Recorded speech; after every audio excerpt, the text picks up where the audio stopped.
ये कुरान मजीद ने 4 शर्तें लगाई। फरमाया जिस बंदे में ये 4 खूबियां पाई जाएंगी उसे अल्लाह कामयाबी अता फरमाएगा।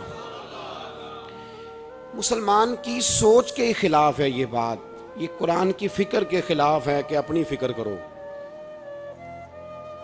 बर्मा के लिए, कश्मीर के लिए, फ़लस्तीन के लिए बात ना करो, अपनी फिक्र करो। ये कुरान की सोच के खिलाफ है, ये कुरान के पैगाम के खिलाफ है।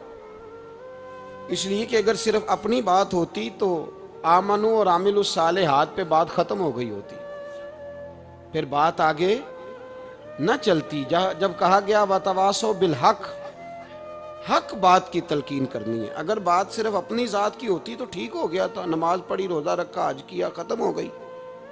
लेकिन मेरे नबी पाक सल्लल्लाहु ताला अलैहि वसल्लम ने इरशाद फरमाया, एक बस्ती में 2, 3, 4 नेक लोग रहते थे। मेरे प्यारे करीम रसूल फरमाते हैं 3, 4 बड़े परहेजगार, मुत्तकी, साफ सुथरे सूफी साहब, दरवेज साहब, अल्लामा साहब, बड़े जो कहते थे बिल्कुल जी मैं कोई बात नहीं करता, किसी बादशाह को नहीं छेड़ता, मैं तो बस लोगों को अल्लाह अल्लाह बताता हूँ, मेरा कोई ताल्लुक नहीं, कोई मरे कोई जिए। बड़े नेक, साफ सुथरे, परहेजगार।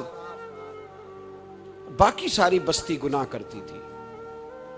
नबी पाक अलैहिस्सलाम फरमाते हैं रब करीम ने कुछ अरसे तक मोहलत दी, फिर मशीयत खुदाबंदी, अल्लाह का कानून हरकत में आया तो कहा जिब्रील सारी बस्ती तबाह कर दो, तबाह कर दो। अल्लाह मोहलत देता है, मोहलत देता है। हम लोग समझते हैं नहीं नहीं हमारी सियासी चालें सही चल रही हैं, अल्लाह मोहलत देता है। रब करीम ने फरमाया जिब्रील इन्हें तबाह कर दो। तो हज़रत जिब्रील अमीन अलैहिस्सलाम ने अर्ज़ की मौला वहां तो तेरे 3, 4 बड़े नेक बंदे भी रहते हैं, बड़े परहेजगार, सच बोलने वाले, दयानतदारी वाले, हाजी साहब, नमाजी साहब, सूफी साहब, पीर साहब, बड़े खूबसूरत, उनका क्या करें? तो मेरे महबूब पाक अलैहिस्सलाम फरमाते हैं रब करीम ने फरमाया सबसे पहले उन्हें तबाह करना, सबसे पहले उन्हें सबसे पहले, और उलट दो बस्ती, पहले उनका नंबर लगाओ। या अल्लाह उनकी क्या गलती है? तो गलती सुन ले, गलती ये है कि उन्होंने 2 सिफतें पैदा की हैं, अगली 2 पैदा क्यों नहीं की? इल्लल्लज़ीना आमनु व आमिलुस सालिहात पे रोक क्यों गए, आगे क्यों नहीं बढ़े? अल्लाह करीम ने फरमाया जिब्रील देखो ना, मेरी नाफरमानी होती रही और इनके चेहरे पर कभी शिकन तक नहीं आया। लोग मेरा कानून तोड़ते रहे, इन्हें कभी बुरा ही नहीं लगा, गुनाह देखकर कभी ख्याल ही नहीं आया बदलने का। मेरे भाई उम्मत मुस्लिमा अपने लिए तो आई नहीं दुनिया में, नबी पाक की इसलिए थोड़े आए थे कि पैसे कमाएं, दुनियादारी करें, झूठ सच मारें और रुखसत हो जाएं, बच्चे पैदा करें। ये काम तो हिंदू, सिख, बुद्ध मत सारे कर रहे हैं। तू फकत इस काम के लिए थोड़ी आया है।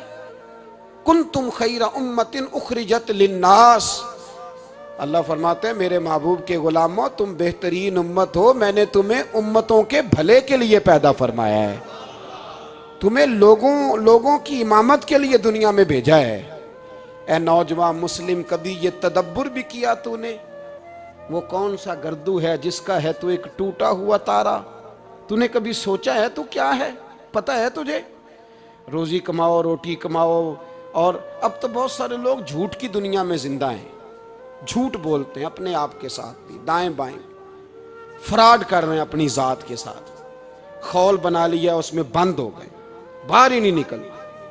अपने मुल्क की सोचो, अपनी बात करो। अल्लामा इकबाल ने पता क्या कहा था? इकबाल ने, ये सुनो, जो लोग कहते हैं पहले पाकिस्तान, बर्मा के मुसलमान बाद में, कश्मीर के मुसलमान पहले सुनो इकबाल क्या कहते हैं। इकबाल कहने लगे इन ताज़ा खुदाओं में बड़ा सबसे वतन है, इन ताज़ा खुदाओं में बड़ा कौन है? वतन की मोहब्बत ईमान का हिस्सा है, इसमें शक नहीं। लेकिन अगर इस्लाम से पहले वतन आ गया तो इकबाल कहते हैं इन ताज़ा खुदाओं में बड़ा सबसे वतन है, और जो पैरहन इसका है वो मजहब का कफन है। फरमाते हैं जो वतन ओढ़ लेता है उसने अपने मजहब को दफन कर दिया। सबसे पहले पाकिस्तान नहीं, सबसे पहले रसूलुल्लाह का दीन है, सबसे पहले कुरान है, सबसे पहले नबी पाक का फरमान है, सबसे पहले उम्मत मुस्लिमा है। इन ताज़ा खुदाओं में बड़ा सबसे वतन है, जो पैरहन इसका है वो मजहब का कफन है। और इकबाल कहने लगे कौम मजहब से है, मजहब जो नहीं तुम भी नहीं। कौम मजहब से है, मजहब जो नहीं। कोई नहीं समझ आ रही है आपको मेरी बात? कौम किससे है?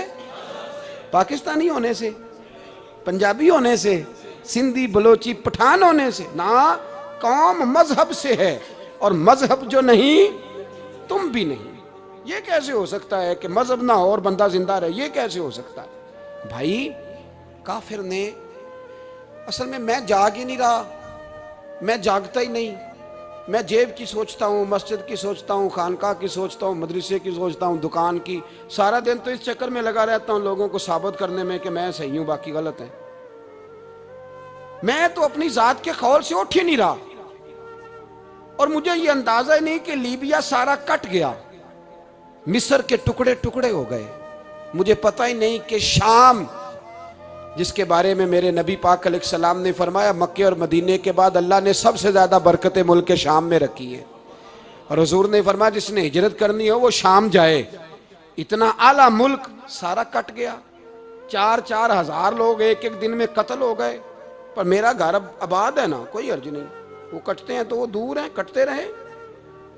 फलस्तीन में हमारे यहाँ मेराज की महफिलें बड़ी जम के होती हैं, सारे लोग पढ़ते हैं सुबहान अल्लज़ी असरा बिअब्दिही लैलन मिनल मस्जिदिल हराम इलल मस्जिदिल अक्सा। इन्हें पूछो रोज कुरान मजीद में मस्जिद अक्सा का नाम लेने वालों, तो मस्जिद अक्सा कहते हो तो तुम्हें अल्लाह कितनी नेकियां अता करता है? बताओ तो सही मस्जिद अक्सा किधर है? और अब तो मेरी तरह के मौलवी आधी हदीस सुनाते हैं, कहते हैं मस्जिद नबी में एक नमाज पढ़ो तो 50,000 का सवाब, हरम शरीफ में पढ़ो तो 1 लाख का सवाब। मौलाना हदीस यहां से शुरू नहीं होती। खोलो तो सही कंजुल माल, पढ़ो मुस्नद इमाम मोहम्मद बिन हंबल, हदीस तो यहां से शुरू होती है। मेरे नबी पाक ने फरमाया मस्जिद अक्सा में जिसने एक नमाज पढ़ी 25,000 का सवाब, और मेरी मस्जिद में जिसने एक नमाज पढ़ी 50,000 का सवाब, और अल्लाह के घर बैतुल्लाह जिसने पढ़ी 1 लाख का सवाब। मस्जिद अक्सा का तो जिक्र ही छोड़ गया है। क्यों?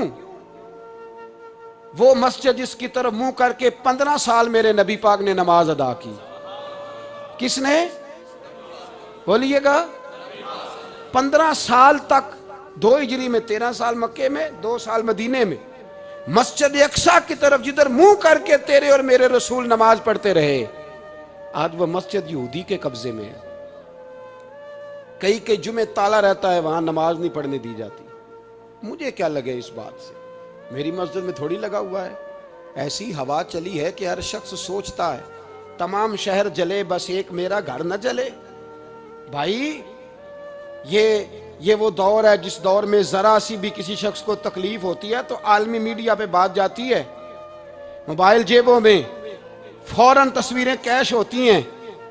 मैं और आप, हमारा उस कौम से ताल्लुक है जिस कौम के बच्चे कट गए, जिबा हो गए, औरतों के पिस्तान काट के बर्मा के बुद्धों ने उनके कबाब बना के खा लिए, छोटे छोटे बच्चों की लाशें उन्होंने लटका डाली। और यहाँ मैं हुकूमत की क्या बात करूं, यहाँ किसी सियासतदान को मक्खी काट जाए तो हमारे फट्टे आबाद हो जाते हैं बहस करने के लिए। हमारे अपने लोग, आम आदमी नहीं बात करता, आम आदमी नहीं निकलता, आम शख्स को फिक्र खत्म हो गई। भाई सबसे बढ़कर बेहतरीन मस्जिद के खतीब इमाम हुसैन थे। मस्जिद नबी से बड़ी भी कोई मस्जिद होगी जिस मिंबर पर रसूल पाक बैठ के खुतबा दिया करते थे? और मेरे मुस्तफ़ा के आस्ताने से बड़ा भी कोई आस्ताना होगा जिसकी सज्जादगी इमाम हुसैन के पास थी? कहते हैं हमारा क्या ताल्लुक, हमें क्या लगे, जो मर्जी होता फिरे। इमाम अली मकाम आराम से मस्जिद नबी में बैठे थे। जमाना पूरी दुनिया से जाता था, हाथ चूमता था, कदमों में बैठता था। इतने बड़ी अजमत वाली भी कोई शख्सियत होगी जिसके रगों में रसूलुल्लाह का खून दौड़ता है, जिसे हुजूर अपनी जुबान मुबारक इस तरह वो चूसा करते थे जैसे अरब के लोग प्यास के आलम में खजूर चूसा करते थे। इतना बड़ा भी कुछ शख्स था। लेकिन जब दीन पे कड़ा वक्त आया तो हुसैन ने मस्जिद की खिताबत नहीं बचाई, आस्ताना नहीं बचाया। इमाम अली मकाम ने कहा कूफा लुटता है तो लुटता रहे, दमिश्क में फसाद होता है तो होता रहे, वो मुल्क के शाम की बच्चियां रो रही हैं तो रोती रहें कि हम पे यजीद काबज हो गया, मेरी मस्जिद आबाद है, काफी है ना। इमाम हुसैन निकले और निकल के कहने लगे जन्नतुल बकी वाली जगह पे खड़े होकर, या रसूल अल्लाह मैं जा रहा हूं, मैं जा रहा हूं और आपके लिए जा रहा हूं, इसलिए कि मुझे उस शाम को बचाना है जिस शाम में रसूलुल्लाह का कलमा पढ़ने वाले लोग बसते हैं। मुझे कूफा, दमिश्क, मिस्र के लोगों को बचाना है। नाना तेरे करम के खजीने की खैर हो, मैं जा रहा हूं तेरे मदीने की खैर हो। निकल खड़े हुए इमाम अली मकाम, मैदान में निकले। किसके खिलाफ? बोले कौन था? यजीद मुसलमान था। उस वक्त तक तो सबने मुसलमान लिखा है, जिसने काफिर का शहादत इमाम हुसैन के बाद का। जुर्म क्या था? मेरी गर्दन झुक जाती है जब मैं ये बात करता हूं, ईमानदारी से कह रहा हूं, जोश खिताबत नहीं। मेरी गर्दन झुकती है जब मैं ये लफ्ज अदा करता हूं। इमाम अली मकाम उस शख्स के खिलाफ निकले। सारे खुतबे इमाम हुसैन के पढ़ के देखो। इमाम हुसैन ने फरमाया यजीद शराबी है। शराबी मुसलमानों का हुक्मरान हो सकता? आप ना बोलें बेशक, पर बात तो सच्ची है ना। इमाम हुसैन ने फरमाया शराबी को वोट दिया जा सकता? फरमाया रंडियों का नाच देखता है जो मुजरे देखे, जो रंडियों के नाच देखे वो मुसलमानों का हुक्मरान हो सकता? इमाम हुसैन मैदान में निकले और 18 साल के अली अकबर से लेकर 6 महीने का अली असगर दे दिया, लेकिन शराबी को बर्दाश्त, बेहया को बर्दाश्त तू मैं कैसे करते? दोस्ती कातल से भी, मकतूल से याराना भी, अपनी जेब से फ्लेक्सें छिपवा के जालिमों, जाबरों, बदमाशों को वोट देते हो। इमाम हुसैन को तेरी देग की जरूरत है जो तू 10 मुहर्रम पे पकाता है, चावलों की जरूरत है जो तूने 9 मुहर्रम को पकाए। उनको उस बिरयानी की आदत थी जो तूने पकाई है। मेरे घर में फलां MNA MPA साहब आ गए थे। इमाम हुसैन के घर के अंदर यजीद ने पैगाम भेजा। उसने कहा जैसे कहोगे कर लूंगा, जितने पैसे कहोगे दे दूंगा, जितनी मस्जिदें कहोगे बनवा दूंगा, जितने इदारे कहोगे तामीर हो जाए, मुझे ना छेड़ो। आपने फरमाया ना, मस्जिद मदरसे उस वक्त आबाद रहते हैं जब हुक्मरान सही होते हैं, और जब हुकूमतें गलत होती हैं तो फिर मसाजिद आबाद, फिर मदारस की आबादकारी हो ही नहीं सकती। मैं दीन में नया रखना खोल दूं? इमाम अली मकाम खड़े हुए, पर मैं क्या करूं? हुकूमत क्या करूं? हुकूमत से क्या कहूं? अगर मेरी मिल्लत के अपने जवान के मोबाइल में रंडियों का नाच हो तो 10 मुहर्रम को तो इमाम हुसैन करबला में तड़प जाते होंगे।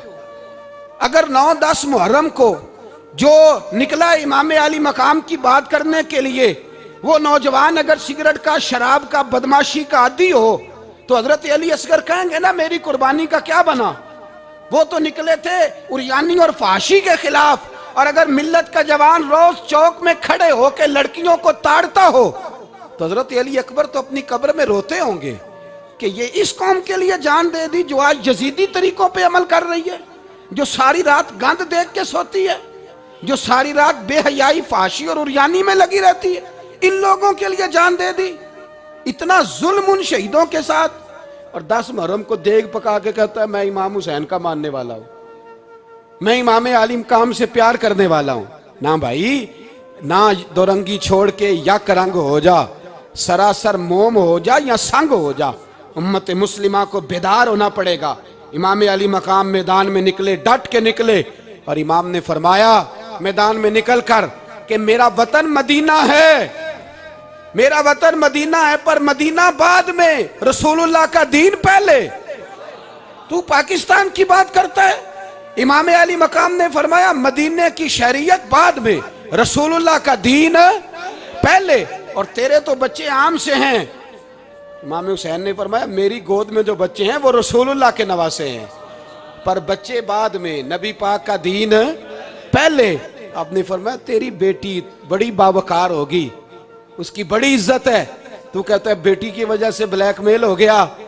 लेकिन जो शान खुदा ने हुसैन की बेटी को अता फरमाई, जिन बच्चियों का सर का बाल नंगा हो जाए, सर का बाल नंगा हो जाए, तो इमाम शौरानी फरमाया करते थे अगर मदीने में किसी सैयदजादी के सर का बाल नंगा होता था तो सूरज अपना मुंह छुपा लिया करता था, सूरज छुप जाता था बादलों की ओट में।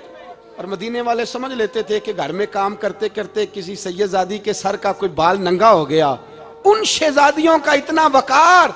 पर इमाम अली मकाम ने फरमाया बेटियों की फिक्र बाद में, रसूलुल्लाह का दीन पहले। पहले रसूलुल्लाह का दीन कौम मजहब से है, मजहब जो नहीं तुम भी नहीं। याद रख मेरे भाई, इमाम अली मकाम रदी अल्लाह तआला अन्हु ने मैदान में निकलकर पहले मजहब की बात की। और आज दीन नबी दा वांग यतीमा रोवे ते कुरलावे ते आखे मैं किथों लब्बा उमर बहादुर, मैं किथों लब्बा उमर बहादुर जेड़ा मैनू सीने लावे। मासूम बच्चे, मासूम। आज तक किधर है तुम्हारा अक़वाम मुत्तहिदा? बुलाओ ना इसे। भीख मांगते फिरते हो, काफिरों से भीख मांगते हो।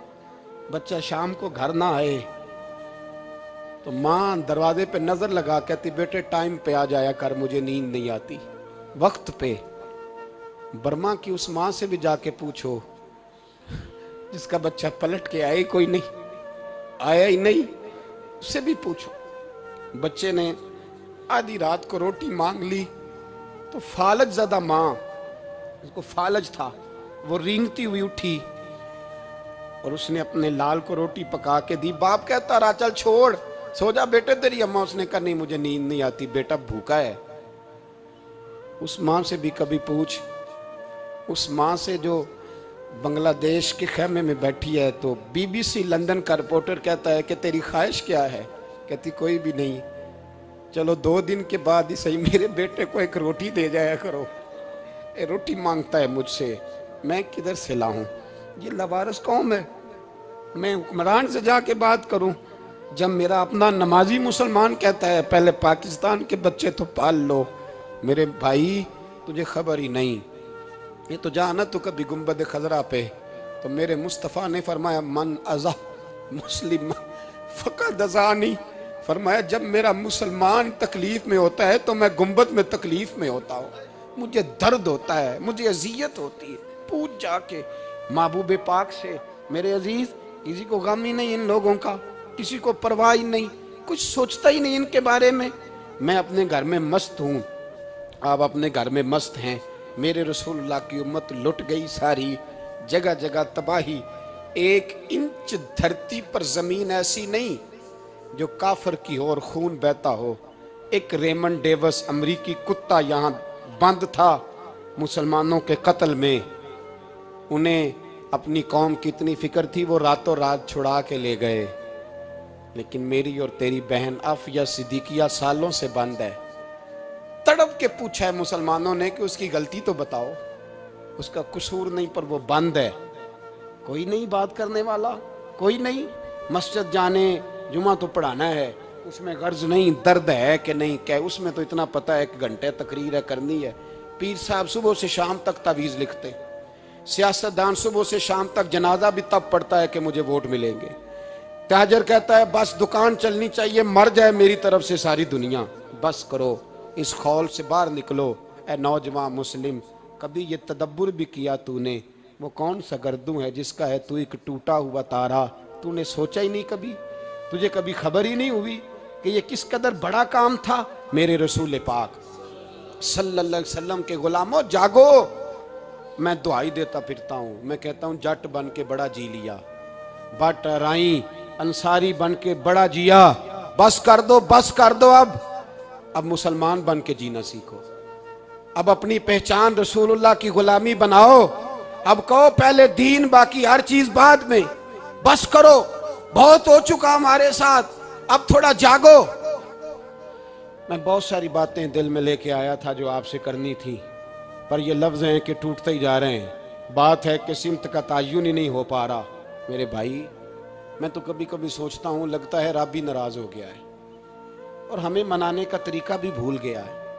ना हमारी मस्जिदों में तहज्जुद पढ़ी जाती है, ना किसी को नमाज तौबा याद रही, ना कोई इस्तिस्का वाला है, कोई नहीं। जो पीर साहब के पास जाके बैठता है थपकी देते हैं, कहते हैं जा तेरा काम हो जाएगा, मौज कर, कभी नहीं को कहता तौबा भी कर, इस्तिगफार भी पढ़, ये दाढ़ी पूरी कर, दीन रसूलुल्लाह का इसकी तरफ तू तवज्जो कर। कोई तबलीग ही नहीं करता, सारे फूका फाकी पे लग गए हैं। कोई ख्याल ही नहीं आ रहा किसी शख्स को कि हमारी तबाहियों का सबब क्या है। इलाका तक कब्रस फतह हुआ, तमाम लोग नारे लगा रहे हैं। हजरत अबू ज़र गिफारी कोने में बैठ के रोने लग गए। मुसलमानों को फतह मिली, सब लोग नारे लगा रहे हैं, खुशी हो रही है कि इलाका फतह हो गया। हजरत अबू ज़र गिफारी रोने लगे और तड़प के रोए। लोगों ने कहा अबू ज़र क्यों रोते हो? आप फरमाने लगे ये लोग बरसों से काबज थे इस शहर पर, ये जिन लोगों से आज हमने लिया है ये बरसों से, दिल के कानों से खुल सुनने वाली बात है। फरमाने लगे ये बरसों से काबज थे, इन्होंने अल्लाह की नाफरमानी की है तो आज इलाका इनके हाथों से निकल गया है। मैं रो इसलिए रहा हूं कि खुदाया कहीं हमसे भी नाफरमानी ना हो और ये हमारे हाथों से भी ना निकल जाए। शाम निकल नहीं गया हमारे हाथों से, लीबिया निकल गया, मिस्र निकल गया, इराक निकल गया, अफगानिस्तान निकल गया। और अगर देखो तो बिला वास्ता हर जगह काफर का डेरा। वो रो रहे हैं, कहते हैं जब कौम अल्लाह की नाफरमानी करती है तो इलाके निकल जाते, तड़प रहे हैं। मुझे कोई फिक्र नहीं, कोई नहीं रोया मिस्र के जाने पर, कोई नहीं रोया लीबिया की तबाही पर, शाम के बच्चों पे कोई नहीं रोया। हम लोग यहाँ ईद मनाते रहे, ईद पर लोग नए कपड़े लेते रहे और बर्मा के मुसलमानों को कफन तक नसीब ना हुआ। कोई नहीं तड़पा इन लोगों पर, किसी को ख्याल नहीं आया। साहब इमाम अली मकाम की फिक्र को समझो, इस पर गौर करो, बस कर दो, नींद बड़ी लंबी हो गई, अब उठो इस बेदारी से, उठो। जब कौमें नाफरमानी करती हैं तो मुल्क छिन जाते हैं और काफर बारी बारी करके बारियां लगा रहा है, बारी बारी। तुम्हें कई दफा धमकियां दे चुका है, वो तुम्हारा नंबर कई दफा लगा चुका है। अब ख्वाबे गफलत से उठ जाओ, आग पैरों तक आ गई है, ऐसा ना हो जला डाले सारा कुछ। हजरत सैयदना अबू ज़र गिफारी रो के फरमाया करते थे जब तुम नाफरमानियां करोगे तो इलाके तुम्हारे हाथों से निकल जाएंगे। सो निकल गए। गौसे आजम के बगदाद पे कई दफा बम गिरे, मौला अली शेर खुदा का शहर नजफ कई दफा बम की नजर हुआ, इमाम अली मकाम के करबला में अब तक कई दफा जंगें हो चुकी, इसलिए कि हम नाफरमानी करते हैं, इलाके छिन जाते हैं। दूसरी बात यह कि फिर हमें वो तरीका भी नहीं आता जिससे रब को मनाया जाता है। आप यकीन करें, मुसलमान पे एक 5 वक्त की नमाज है, वो भी बोझ है। 2.5 घंटे की तकरीर और 5 मिनट की जमात में लोग भागते फिरते हैं, बड़ा मुश्किल है।